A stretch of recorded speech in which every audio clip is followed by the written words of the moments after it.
My name's George, and in the autumn of 2022, I moved from the UK to Uppsala in Sweden to play volleyball. Sadly, I'm leaving Sweden in a month's time, but that makes now a nice time to reflect on my time here and think about what my favourite things about living in Sweden have been. The first thing on my list is the sun. So obviously in Northern Europe, in the winter, you get very, very little daylight, and in the summer, you get non-stop daylight. I will be doing a video after this one about my least favourite things about being in Sweden, and the sun, or lack thereof, will be the biggest thing in that list as well. So I'll talk more about how not getting sun in the winter is not good there, but the flip side is the summers here, because of the weather, are absolutely incredible. Like if you're on a night out and you go outside and it's 3 AM, it's still warm, it's still kind of light, you can easily see. It makes everything feel so much more summery. Similarly, sometimes if I had a bit of an early start of work, I'd be out on my bike about 7 and you look up and it's not just that it's kind of light, the sun is up, it's high in the sky, properly blue skies and warm. Again, it makes things feel so much more summery. Does it make the winters worth it? A question for another time maybe. The bigger thing though is the appreciation I now have for the sun and sunlight. I was never really a big sunbather back in the UK. The sun was out, like, yeah, it's nice, but whatever, I'm not sort of going out of my way for it. But oh my God, now, after having gone through the winter, as soon as the sun comes out, like I'm writing this now in the spring and the sun's shining, it is insane how happy and excited this makes me. It's genuinely hard to put this into words. One of my friends was visiting and he said, it just feels like you're growing. Like when you have this sunlight on your face, even if it's in like 5-10 minutes a day, at best when the sun first starts coming out in sort of February, March time, it's just amazing. You see people littered everywhere, just these tiny gaps of sunlight you get between the buildings because the sun's so low in the sky, it's all constantly hidden behind trees and buildings. But you get this little ray of sunlight for like 5 minutes and you see armies of people lined up, just sunbathing in February in -5. But you have to do it. I think maybe if you asked me a few months ago in the middle of December, I might have said something different. But right now the sun is shining, it's springtime and it makes me so happy. Staying with the weather then, thing number 2 is the snow. So coming from the UK where it snows, at least where I live, maybe once a year, I mean, I've never had a white Christmas.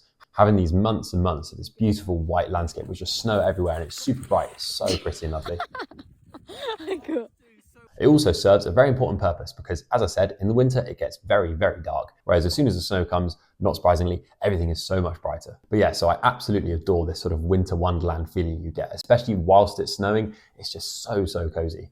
And then it's not really a big inconvenience like it is in the UK because, not surprisingly, given it snows all the time, they've invested loads and loads of money into this, so the country's ready to deal with it. So as soon as it does start snowing, you've got tractors and gritters and ploughs and what have you going out on all the roads. It's quite cool to see this just huge sort of call to arms of everything going to work. Even the cycle paths get regularly ploughed. The only difficulty is when there's a change in the weather, so both when it first snows and then when the snow starts to melt, and the tractors and stuff haven't had time to catch up yet, it can be a bit tricky and can be pretty slippy, or the snow's really deep and it's hard to get around in. But that's like one day every few months. It's really not that bad. And it's definitely worth it for all of the good bits about the snow I said earlier. Speaking of local councils and public infrastructure and this sort of thing, another thing I really love is the public transport. Now, some Swedish viewers maybe might be thinking, what's going on? I think our public transport sucks. Maybe it's just a thing that everyone thinks their own country has terrible trains and buses and so on. But speaking from experience at least, compared to the UK, especially outside of London, the trains and buses here are so much better. Everything's way more reliable and punctual. It's all much cleaner and nicer and sort of more modern, especially the trains or buses have these screens on that tell you what your stop is, so it's much easier to use. The only issue really is that it's pretty expensive, but then that's more of a trend for Sweden in general, that it's quite an expensive country to live in. This brings me nicely onto another form of getting around, cycling. I've mentioned in a previous video that I get around everywhere here by bike, and that's not just me. I mean, Sweden is a really active country in general, quite famously, I think, and it's really fun cycling to work with sort of an army, almost in this big peloton of people going about everywhere. But I don't know if this is just Uppsala because it's very, very flat here, but the infrastructure for cycling is fantastic. You basically never have to go on the road unless you're crossing it. You always have your own dedicated cycle lane, bit of the footpath with lots of space, and you're never in this horrible situation where you're on a busy road and all they've given you is just a strip of paint to protect you from the cars, which is honestly quite meaningless. Bit of a random one next, but there's 2 utensils, for want of a better word, that are ubiquitous here and are really not that common back in the UK.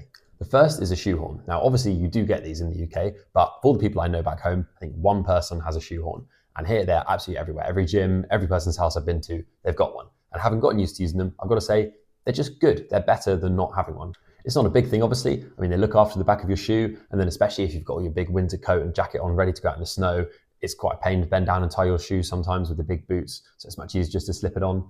Again, not a huge thing, but they just make life a little bit easier. The other one is even better though. So I've got a question for you. Say you want to make a cheese and pickle sandwich. How are you slicing the cheese for that? Are you going to do it like this with a knife, or like this with a little side bit of the cheese grater? Quite honestly, they both suck. This thing right here, this is the future. If a career in volleyball doesn't work out, I will make my millions bringing these bad boys to the UK market. Speaking of food, this one then is a biggie. The food in general is pretty similar to the UK, but there's a handful of things they have here that I particularly love. So the first thing is béarnaise sauce. Now, when I hear that, I naturally think of fine dining and posh food, but they have a version of béarnaise that's basically like mayonnaise or ketchup, something you have with your chips and pizza and so on, and it is just wonderful. Next up is dill. Not something I ever really cooked with or ate a lot of before, but it's in everything here, or not everything, but it's in loads of things, and I really underappreciated it. It's very tasty.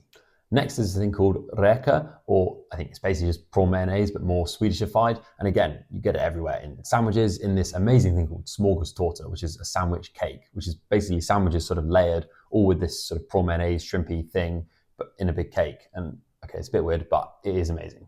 The next thing is a French hot dog. Now, it's no sausage roll, but if you're at a petrol station and you want some hot food to just fill a gap, you can't really go wrong with a French hot dog. The last food thing then is fika. Now, fika is not a food item in itself, it's more of an idea. It's basically the Swedish version of what I'd call having a cup of tea and a bit of cake, or going for a coffee with some pastries or something, basically. But it means there's this really strong cafe culture here, and quite common, I think, at work. Like we used to have this at the school I worked at, where on some day of the week or every afternoon, there's just a fika break where it's a given, you don't have to work, you go, everyone sit around, have a few pastries or cake or whatever, and have some coffee and just have a chat. So this next one is a bit different, but I absolutely love this. When you're at a party or something where everyone's having a few drinks, if some people are going to have a shot, probably be schnapps, before you drink it, you need to sing a song. There seems to be this never-ending list of songs that everyone knows the words to from childhood, and so before you drink, everyone stood around together and you all chant this song together.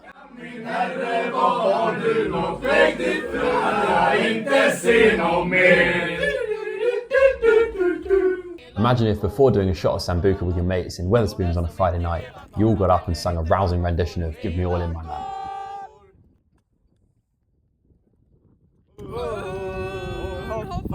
That was so nice. So next on the list is ABBA and Ikea. And it's not just ABBA and Ikea as things, it's the relationship that Swedish people seem to have to them. So where I'm from in Norwich, you may or may not have heard of this guy called Alan Partridge. If you haven't, he's basically this character written and played by a comedian called Steve Coogan. And Alan Partridge is famously from Norfolk. And he really divides opinion in Norfolk. Some people love him because they say, well, he's funny and he puts us on the map. Then people have heard of Norfolk because they've watched Alan Partridge. And then some people hate him because he's often the only thing someone knows about Norfolk, and he's not even a real person, he's just a character. And I really thought the second thing would be how ABBA and Ikea were viewed in Sweden, that there'd be this resentment that it was the thing that they were most famous for as a country in the UK and elsewhere, that ABBA's from there and Ikea's from there. But I was so wrong. Everyone here seems to absolutely love them. I've not heard a single bad word about either ABBA or Ikea the whole time I've been here. ABBA is constantly played in bars and pubs and restaurants and shops, and Ikea, it seems to be more than just a shop. People go and spend the whole day there. It's like a day out for the family. For our first away game of the season, in the minibus on the way to the game, we were listening to ABBA half the time. And then we stopped somewhere for lunch. I look at the window and we've stopped at Ikea and everyone's ordered meatballs.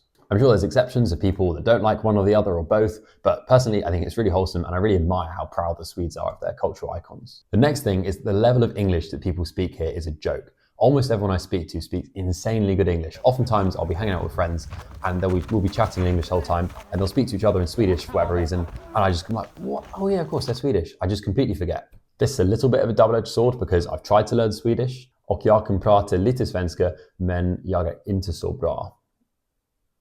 Point being, it's a lot harder to learn Swedish when everyone around you speaks such good English, both because I naturally am going to gravitate towards speaking English. They might want to practice their English speaking to me. There's less of the necessity that you get if you go to a country where there's little to no English spoken.